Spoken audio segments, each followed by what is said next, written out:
Pa se podajmo na eno neverjetno potovanje. Vrnili se bomo v leto 1530, vse to pa bomo doživeli skozi oči Benedikta Kuripečiča, diplomata, čigar zapiski so pravzaprav eden najzgodajnejših in najbolj fascinantnih potopisov po takratnem Balkanu. In začnimo kar udarno, na samem vrhunsko zgodbe. Poglejmo si ta prizor. To je bil cilj večmesečnega, resnično nevarnega potovanja, srečanje iz oči v oči z najmogočnejšim vladarjem takratnega sveta. In to je seveda ključno vprašanje, kaj ne?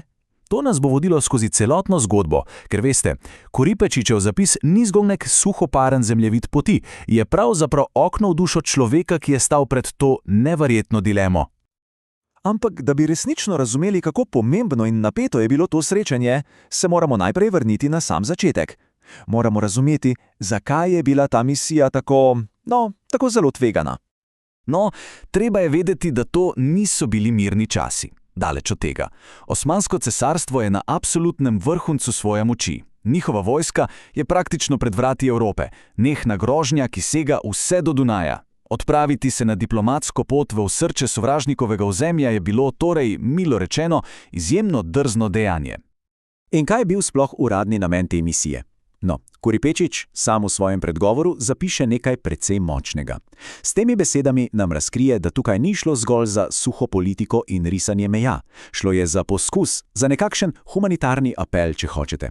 Želeli so sultanu pokazati, kakšna je človeška cena teh nenehnih vojn.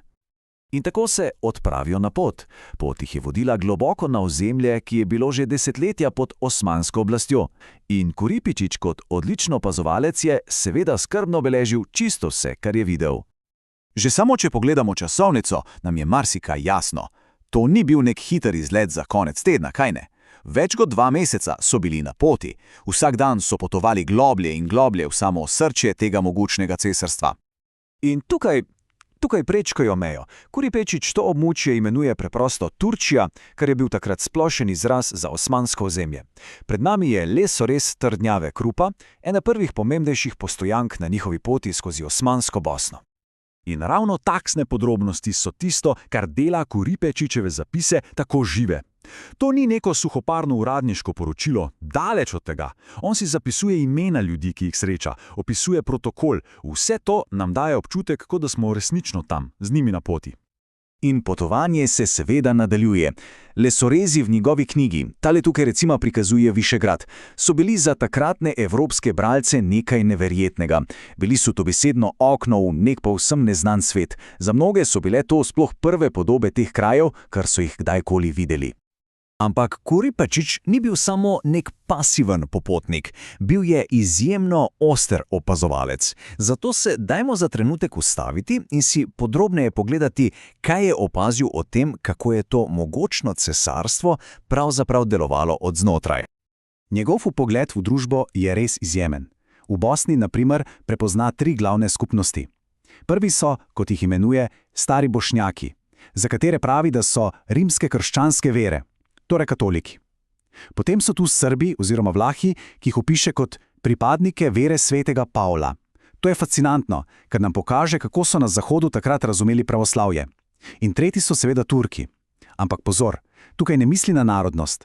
Turk je bil izraz za pripadnika vladajočega, torej vojaškega in upravnega sloja cesarstva. In seveda, Kuripečič zelo natančno opisuje, kako različno je bilo življenje za te skupine. Na eni strani poroča o težkih davkih in stalni negotovosti za krščansko prebivalstvo, a po drugi strani, in to je pomembno, prikazuje osmansko oblast kot presenetljivo organizirano in, pragmatično. Njihov sistem je bil v bistvu preprost, verska svoboda v zameno za zvestobo in seveda plačevanje davkov. In ravno to je bil ključ, da so lahko upravljali tako ogromen in raznolik imperij.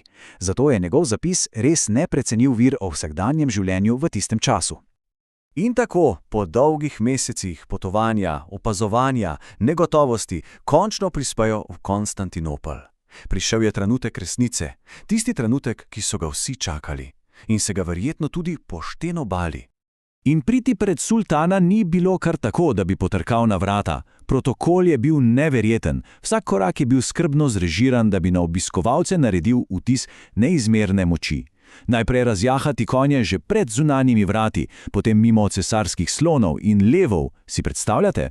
In potem sprehod mimo tisočev in tisočev janičarjev, sultanove elitne vojske. Vse to je bila ena sama velika predstava moči, še preden so sploh uzrli sultana. In tukaj ga imamo, ta trenutek, zamrznjen v času. Zahvaljujoč Kuripešičevemu opisu in temu lesorezu smo lahko priča vrhuncu celotne misije. Diplomati so, končno, pred Sulejmanom Veličastnim.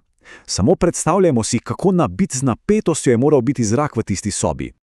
Ampak mislili bi si, da je to konec zgodbe, kajne? No, ni. Pravzaprav bi lahko rekli, da se je najpomembnejši del Kuripečičevega potovanja šele začel. In sicer takrat, ko se je vrnil domov. Vrnil se je s spoznanjem, ki ga je pretreslo, in z zelo nujnim opozorilom. In tole je ključno spoznanje, ki ga je prinesel nazaj.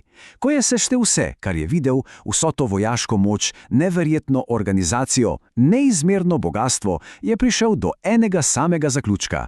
Osmanske ambicije se ne bodo ustavile na Balkanu. Njegovo sporočilo je bilo jasno in glasno, upozorilo celotni krščanski Evropi. Kuripečičevo potovanje torej ni bilo zgolj diplomatska misija. Sploh ne.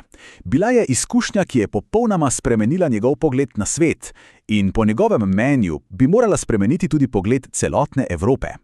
Njegov potopis nas zato tudi po skoraj 500 letih sili k istemu razmisleku, kako neposredno soočanje z drugim, pa naj bo to tekmec, sovražnik ali zaveznik, zavedno preoblikuje naše razumevanje moči, vere in sveta samega.